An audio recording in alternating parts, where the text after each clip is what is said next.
Bonjour à tous. Alors une deuxième vidéo plus courte, je vous rassure, au sujet cette fois de la maçonnerie en Belgique. Alors beaucoup d'entre vous en connaissent bien plus que moi sur le sujet, mais c'est à nouveau fait dans l'optique d'avoir des bases communes avant d'entamer les guidances là-bas. Donc dans cette vidéo, voici ce qui sera abordé: les débuts de la franc-maçonnerie en Belgique, les années 30, l'occupation évidemment, les trois pôles tragiques que nos frères connaîtront, la clandestinité que certains ont mise en place et l'après-guerre avec l'instauration de jugements maçonniques. Donc, les débuts. La franc-maçonnerie s'implante sur le territoire de l'actuelle Belgique, peut-être vers 1721. Alors, je ne vais pas rentrer dans la controverse qui existe à ce sujet, certains historiens sont bien plus qualifiés que moi.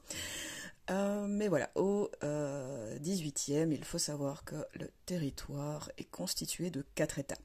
Les Pays-Bas autrichiens, la principauté épiscopale de Liège, la principauté de Stavlo-Malmedy et le duché de Bouillon, donc les 3 derniers faisant partie du Saint-Empire romain germanique. Le Grand Orient de Belgique a comme loge numéro 1 la parfaite union de Mons. D'autres loges éphémères semblent avoir été créées donc à Gand et à Tournai dans les années 30. On parle également de Bruxelles dans les années 40, mais ce qui est sûr, c'est que la franc-maçonnerie se développe sur notre territoire sous le règne de l'impératrice Marie-Thérèse. Alors si quelques loges étaient les filles de la Grande Loge de France ou de la Grande Loge de Hollande, la plupart étaient issues directement de la Grande Loge de Londres. En 1770 se constitue la Grande Loge provinciale des Pays-Bas autrichiens, dont le grand maître est le maquis de Gage. Sa loge, la vraie et parfaite harmonie, à Mons, en sera le centre. Alors forcément, 1789 connaît la Révolution française avec l'annexion de territoire de l'actuelle Belgique, quelques années plus tard. Grâce aux loges militaires françaises, la création de la loge bruxelloise Les Amis Philanthropes va donner un second souffle à la franc-maçonnerie et les loges dites belges vont passer sous administration du GOF. Au XIXe siècle, après la période française, les territoires belges seront intégrés au Royaume-Uni des Pays-Bas après la bataille de Waterloo, donc en 1815, puis enfin au Royaume de Belgique suite à la Révolution belge de 1830, laquelle donnera naissance officielle à notre pays. Avec sa naissance se constitue en 1833 le Grand Orient de Belgique, soutenu par le premier roi des Belges, à savoir Léopold Ier. Comme ailleurs, la lutte entre les mouvements cléricaux et anticléricaux va crescendo, au point que la loge Les Amis Philanthropes fonde en 1834 l'Université libre et laïque de Bruxelles, à l'initiative de Theodor Verhagen.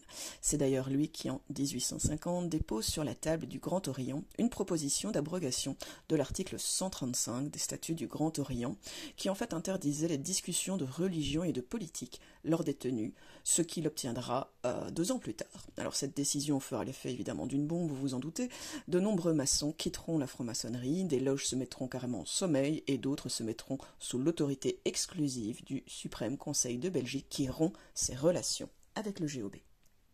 Alors voici ici quelques grands personnages des Amis Philanthropes. Vous avez évidemment Theodor Verhagen dont on vient de parler, donc avocat et homme d'État belge. Vous avez Jules Anspach, donc bourgmestre considéré comme bâtisseur de Bruxelles. Vous avez Henri Lafontaine, donc homme politique connu pour son pacifisme, qui a d'ailleurs eu le prix Nobel de la paix en 1913, et également Victor Horta, donc architecte et représentant de l'Art Nouveau. Il faut attendre 1880 pour que le calme revienne, que le Suprême Conseil se rapproche à nouveau et réalise une nouvelle convention avec le GOB, consacrant une stricte séparation des rôles.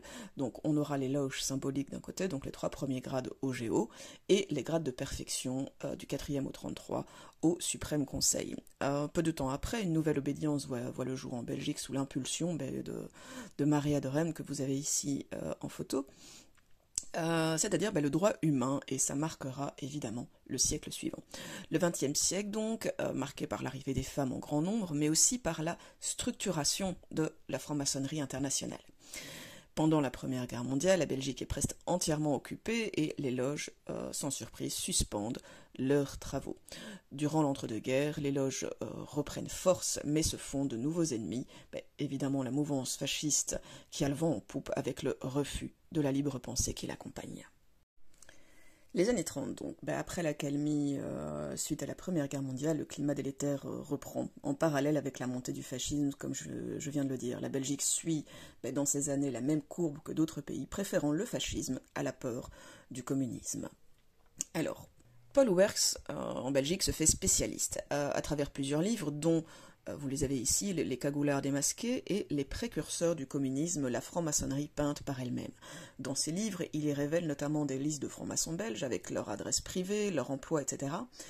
Et ce loulou, il s'en défend en prônant le salut public et le devoir de dénoncer un crime, et en refusant l'étiquette de délateur conformément au cadre réactionnaire de l'Église catholique qui considère la franc-maçonnerie comme un ennemi mortel. Alors, évidemment, l'antimaçonnisme n'est pas nouveau dans les milieux ultra-catholiques, ni dans la mouvance de la droite extrême, mais l'arrivée au pouvoir du Front populaire en France lui donne vraiment un élan supplémentaire.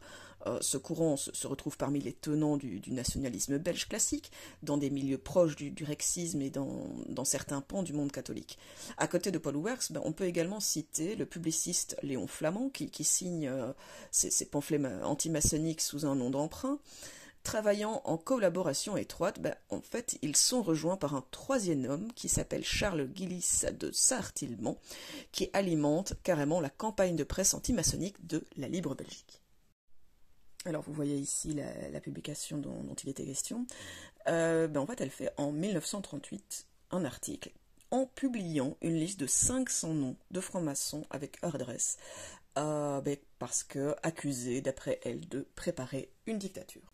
L'occupation, donc. Une première caractéristique de cette occupation, c'est évidemment la saisie des documents et des locaux. Donc le 10 mai 40, la Belgique est envahie par l'Allemagne hitlérienne, et l'occupant s'en prend rapidement à la franc-maçonnerie. La police nazie s'efforce de rassembler renseignements et documentation relatifs à la franc-maçonnerie belge, et évidemment à ses membres. Alors Alfred Rosenberg, que vous voyez ici à gauche, qui est l'auteur du mythe du XXe siècle et spécialiste du parti pour les affaires maçonniques, vient même en personne à Bruxelles. Il se réserve carrément une partie des archives restées à la rue du Persil et à la rue de Laken. Fin décembre, c'est une centaine de caisses qui sont envoyées à Berlin, comprenant des documents du Suprême Conseil, du GOB, du matériel de loge, et j'en passe.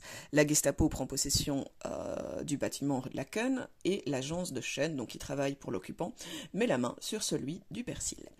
Dès l'été 40, c'est plus de 250 000 livres qui ont été pillés en Belgique par l'ERR. Alors je vais éviter mon allemand. C'est en fait un groupe de travail dirigé par Rosenberg qui se charge en fait du pillage maçonnique. Après le 10 mai 40, les nazis tentent aussi rapidement que possible d'obtenir les noms des maçons belges et en premier lieu ceux de leurs dirigeants. Mais les listes ont été détruites ou évacuées des locaux et ils se tournent sans surprise vers les spécialistes belges de Harting qui possèdent une documentation énorme, Oerks dont on a parlé pour ses contacts et les listes déjà établies. Alors vous voyez ici Rosenberg et son œuvre majeure. Et là, voilà une photo très rare en fait du grand temple du Persil, où les agents de l'ERR sont en train d'emballer les archives du GO. Certes, la franc-maçonnerie est interdite, mais son sort est réellement scellé avec le décret du 20 août 41. La raison du délai entre l'occupation et le décret s'explique par la volonté première de l'occupant nazi de convaincre d'abord le grand maître Hirno de dissoudre l'ordre, ce qu'il refusera évidemment. C'est également l'année où l'ULB devra fermer ses portes à cause de la tendance radicale à gauche et du caractère maçonnique de l'institution qui constitue un danger permanent pour l'occupant. Cette même ULB jouera un rôle non négligeable dans la résistance, il faut quand même le savoir, et les fonds du GOB, en tout cas ceux qui ont été mis en sécurité, seront employés pendant l'occupation, alors pas uniquement pour aider des frères dans le besoin, mais aussi pour soutenir des étudiants appartenant à la résistance, par exemple ceux du groupe G. La Ligue anti-maçonnique, à nouveau ce sont les mêmes noms qui arrivent, c'est Oerks et Flamand, qui voient dans l'occupation une opportunité pour combattre plus activement les francs-maçons au nom du bien commun, et ils prennent eux-mêmes contact avec la section 2B de la CIPO-SD.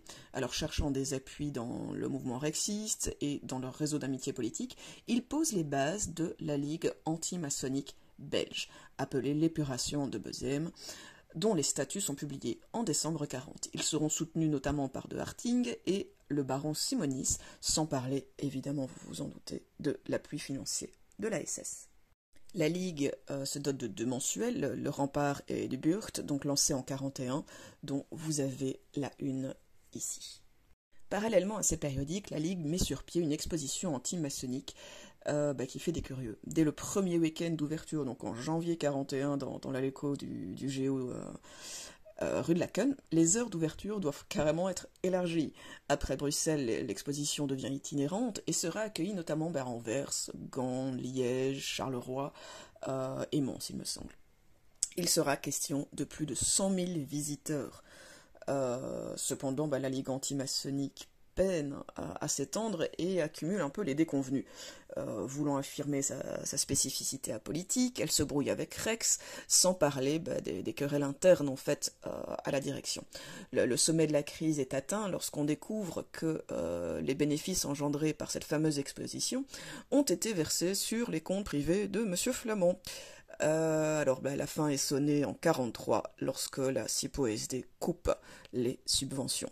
Alors évidemment, d'autres relais ont été mobilisés, comme la radio, des conférences, la presse de collaboration, etc., contre la franc-maçonnerie, et les informations recueillies au fil des années sont transmises à Rex, ainsi qu'à un autre hebdomadaire s'appelant Cassandre. L'oppression donc des maçons. Alors, chose importante, il faut dissocier les maçons ayant été victimes de collaborateurs et ceux de la violence nazie. Même si la chasse dure depuis quelque temps, c'est surtout en fait à partir de 1942 que la violence va monter d'un cran dans les milieux de la collaboration. Les attaques contre la franc-maçonnerie ne se limitent plus aux critiques ou aux mots ou à la presse, mais l'adversaire passe carrément à l'action. C'est d'abord le RE2A qui est visé avec le meurtre du souverain grand commandeur peintre abattu sous les yeux de sa femme, et il sera suivi bientôt de l'Artigue et Sas. La direction du GOB n'est pas non plus épargnée. En 1943, Engel, Irno, Boves, Deberg sont assassinés également. Alors, vraiment, c'est important, mais soyons clairs, ils ont été assassinés par des collaborateurs belges à qui la presse a donné un bel élan. Mais aucun meurtre n'a été commis par la SS. Elle s'est contentée, quand cela s'avérait nécessaire, de protéger les meurtriers contre la justice belge, mais il n'y a pas eu d'assassinat. À côté des meurtres commis par les collaborateurs, il y a évidemment les victimes beaucoup plus nombreuses de la violence nazie. En premier lieu, les frères décédés dans les camps de concentration, dans les prisons, ou encore ceux qui ont été victimes de la guerre. Donc il est impossible de chiffrer le nombre de frères passés à l'Orient éternel. Mais suite à la Seconde Guerre mondiale, 25% des francs-maçons ne se sont plus présentés en loge. Alors vous voyez ici l'entrée du camp d'Esterwegen où des frères belges ont été déportés.